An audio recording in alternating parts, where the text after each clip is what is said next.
ఆషాఢ శుక్లపక్షం విదేనాడు పురీ జగన్నాథ రథయాత్ర జరుగుతుంది.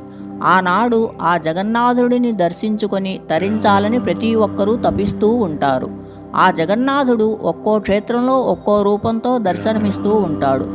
గురువాయుపురాధీశం విష్ణుం నారాయణం హరిం వాసుదేవం జగన్నాథం కృష్ణం వందే జగద్గురు. గురువాయూరు కేరళలోని విష్ణువు క్షేత్రం. ఇది ఒక భాగవత కథ. శ్రీమన్నారాయణీయం అని శ్రీమన్నారాయణుడే శ్రీకృష్ణుడి బాలరూపంతో గురువాయూరప్పగా కొలవబడుతూ పాతాళరాయితో చేయబడి చతుర్భుజములు కలిగి ఒక చేతియందు పాంచజన్య శంఖం, ఒక చేతియందు సుదర్శన చక్రం, మరొక చేతియందు కౌమోదకం, మరో చేతియందు పద్మం ధరించి తులసిమాలలతో ఉన్న ముగ్ధ మనోహరమైన రూపం.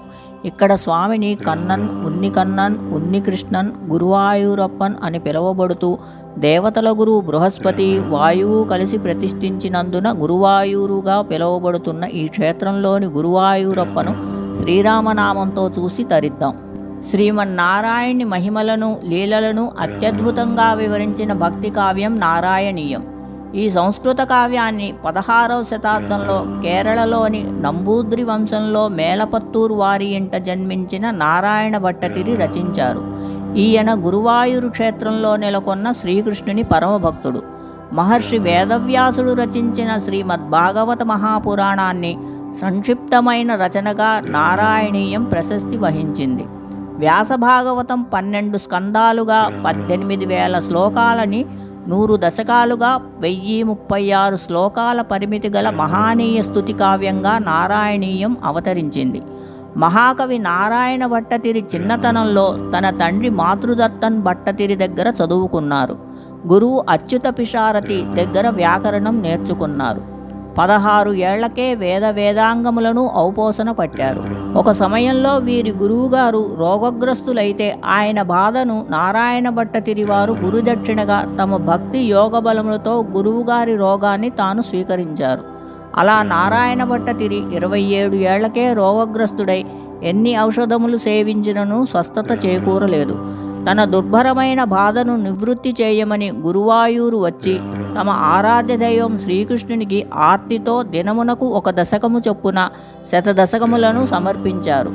ఈయన స్తుతికి ప్రసన్నుడైన భగవానుని అనుగ్రహంతో తిరిగి సంపూర్ణమైన ఆరోగ్యాన్ని పొందారు.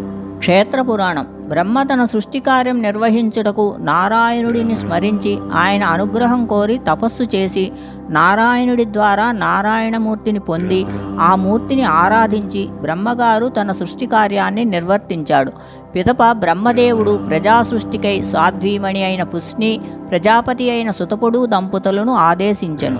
అంతట వారిరువురు ఇంద్రియ నిగ్రహముతో కాలానుగుణంగా వర్షములకు, తీవ్రమైన చలిగాలులకు, వేసవి తాపములకు వెరయక ఆ సమయమున చెట్ల నుండి రాలిన ఆకులను మాత్రమే తినుచు క్రమముగా వాటిని కూడా మానివేసి గాలినే ఆహారముగా స్వీకరిస్తూ నారాయణుడి అందే మనస్సు నిలిపి తీవ్రమైన తపస్సును చేసిరి. వారి తపస్సుకు పరితృష్టుడై వరప్రదుడు చతుర్భుజ రూపుడై వారి ముందు ప్రత్యక్షమై వరమును కోరుకోమనగా నీ వంటి కుమారుడు కావాలని వారు 3 సార్లు పునరావృతం కావించగా నారాయణుడు నా వంటి పుత్రుణ్ణి వరముగా కోరితిరి మీరు. నా ఎంతటి వాడు మరొకడు లేనందున నేనే 3 జన్మములయందు మీకు పుత్రునిగా జన్మిస్తానని వరమిచ్చెను. అలా మొదటి జన్మలో పుష్టి గర్భగా పుష్ని సుతపులకు జన్మించెను. తరువాత జన్మలో వారు అదితి మరియు కశ్యపులుగా జన్మించిరి. అప్పుడు వారికి వామనునిగా జన్మించెను. ఆ తరువాత జన్మలో దేవకీ వసుదేవులుగా జన్మించినప్పుడు విష్ణువు శ్రీకృష్ణుడిగా జన్మించెను. పుష్ని సుతపులు ఆ నారాయణుడినే ధ్యానించి కుమారుడిగా పొందారని సంతోషించిన బ్రహ్మగారు తాను ఆరాధించిన నారాయణమూర్తిని వారికిచ్చి పూజింపమని చెప్పెను. క్రమంగా ఆ మూర్తిని అదితి కశ్యపులు, దేవకీ వసుదేవులు ఆరాధించిరి.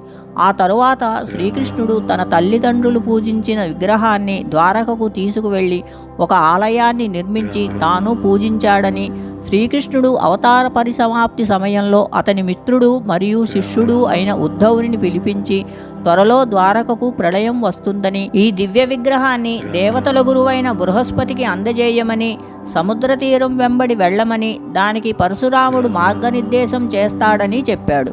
అంత ఉద్ధవుడు ఆ విగ్రహాన్ని బృహస్పతికి అందజేసి శ్రీకృష్ణుడి సందేశాన్ని తెలియజేశాడు. ఉద్ధవుని సందేశం ప్రకారం బృహస్పతి తన ప్రియ శిష్యుడైన వాయుదేవుడు సహాయంతో భార్గవ క్షేత్రానికి, ఇప్పుడున్న కేరళ, చేరుకున్నారు. దీనినే పరశురామ క్షేత్రం అని కూడా అంటారు. అక్కడ ఒక కోనేరు సమీపంలో శివపార్వతులు దర్శనమిచ్చారు. భగవంతుని విగ్రహ ప్రతిష్టకు తగిన ప్రదేశం ఇదేనని శివపార్వతులు సూచిస్తారు. అదే ఈ విగ్రహ ప్రాశస్త్యం. ఈ విగ్రహాన్ని దేవతల గురువు బృహస్పతి మరియు వాయువు ప్రతిష్ఠించినందున ఆ ప్రదేశం గురువాయూరుగా ప్రసిద్ధి చెందుతుందని, భక్తులు కలియుగ కష్టాల నుండి ఓదార్పు పొందుతారని సదాశివుడు తెలిపాడు. ఆ కోనేరే ఇప్పటి రుద్రతీర్థం. తరువాత శివుడు పార్వతిని తీసుకొని అవతలి ఒడ్డుకు వెళ్ళిపోయారని అంటారు. అదే ప్రస్తుతం శివాలయం ఉన్న మమ్మియూరు. గురువాయూరు దర్శనముకు ముందుగా మమ్మియూరులోని శివుడిని ఆరాధించడం ద్వారానే అక్కడ దర్శనం పరిపూర్ణం అవుతుందని స్థల పురాణం. జై శ్రీరామ్, జై జై శ్రీరామ్.